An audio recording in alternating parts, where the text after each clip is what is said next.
Salam, bugün size 9. sinifdən BSG 2-ni izah edəcəm.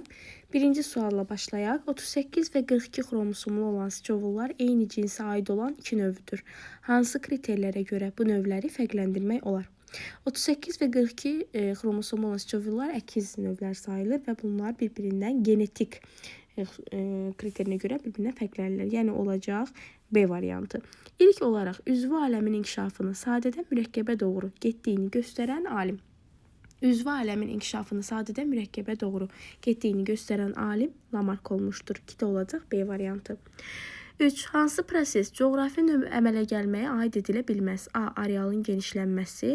B. Populyasiyaların yalnız öz areal hüdudunda qalması. C. Arealın parçalanması.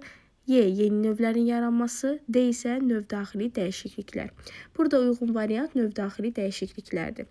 Heyvanlarda cinsiyyət vəzlərində neçə zona ayırd edilir? Heyvanlarda cinsiyyət vəzlərində 4 zona ayırd edilir. Öskürmə hansı növ reflekslərə aiddir? Öskürmə, askırma bunlar müdafiə reflekslərinə aiddir. Yəni 5-də olacaq C variantı. Autsom nəyə deyilir? Autsom xromosomlar somatik hüceyrəyə deyilir. Yəni B variantı olacaq 6-da. Payızın gəlməsi ilə əlaqədar olaraq yarpaqda baş verən çevrilmələr. Yarpaqlar bilirik ki, yaşıl rəngdə olur. Yəni onlarda xloroplast çox olur. Xəzan vaxtı, payız vaxtı isə yarpaqlarda rəng dəyişimi müşahidə olunur. Payız vaxtı isə xloroplastlar xromoplastlara çevrilir. Yəni 7-də olacaq Y variantı. Azərbaycanda ən çox yayılmış irsi xəstəlik. Azərbaycanda ən çox yayılan irsi xəstəlik talassemiyadır. 8-də olacaq C variantı. Emosiyaların idarə olunmasında baş beyin yarımkürələrinin hansı payı mühüm rol oynayır? Emosiyanın idarə olunmasında alın payı mühüm rol oynayır.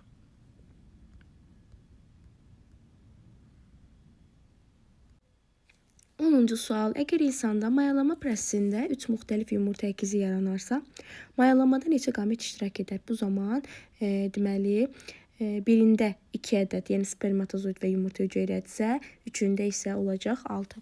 Yəni onda olacaq C variantı, çünki bizdən 3 müxtəlif yumurta əkizini istəyir.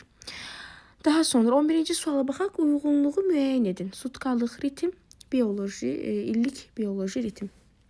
Sutkalıq ritm.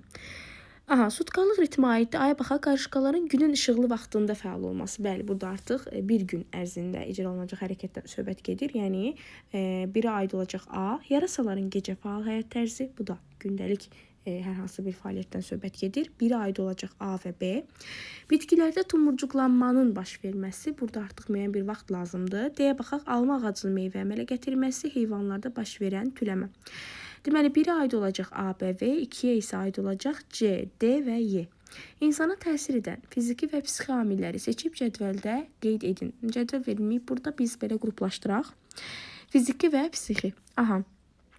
İlk öncə fizikini buradan yazaq, psixini də buradan yazarıq. Zəlzələ aiddir fizikiyə, daha sonra soyuqda qalmaq, bu da xəstələnməyə gətirib çıxaracaq, yəni fizikidir. Daha sonra əlini kəsmək, bu da fiziki olaraq insan özünə xəsarət yetirmiş olur. Daha sonra tövmət almaq, bu psixi olaraq təsir göstərir. Bir də deməli hündürdən qorxmaq, bu da insana psixolojik olaraq təsir göstərir. Xəstəlikləri sıraya uyğun qruplaşdırın. İrsi xəstəliklər, bakterial xəstəliklər, bir də virus xəstəliklər. İrsi xəstəliklərə burada nə aiddir? İrsi xəstəliklərə aid olacaq, məsələn, talassemiya, daltonizm, bir də hemofiliya, yəni 2, 6 və 7 irsi xəstəliklərə aid olacaq. Bakterial xəstəliklərə isə aiddir vəba. Daha sonra virus xəstəlikləri. Virus xəstəliklərinə isə aiddir 1, yəni qrip, daha sonra difteriya, 4 və qızılca, 8. Yuxu neçə fazadan ibarətdir? Yuxu 2 fazadan ibarətdir. Tez yuxu və ləng yuxu fazası. İnsanda verilən əlamətlərə uyğun gələn xəstəlikləri göstərin. Birinci sualda nədir? 21-ci cütdə 1 autsom xromosomun artıqlığı. 21-ci cütdə 1 autsom xromosomun artıqlığı bu Down sindromudur. Biri aid oldu Down. 2-yə baxaq, pigment çatışmazlığı, bu isə albinizmdir, pigment çatışmazlığı. Autsom xromosomlarla ötürülən hemoglobin sintezi çatışmazlığı, bu isə talassemiyadan söhbət gedir 3-cüdə. Qanın laxtalanma faktorunun sintezinin pozulması, qan laxtalanması pozulubsa, bu isə hemofiliyadır 4-də. Anormal rəng qavrayışı ilə xarakterize olunan görmə patologiyası, bu isə daltonizmdir. Daltonizm qırmızı və yaşıl rəngləri görmürlər. Aha, bugünkü izahımız bura qədər. Kanalıma abunə olmayı və videonu like etməyi unutmayın. Sağ olun.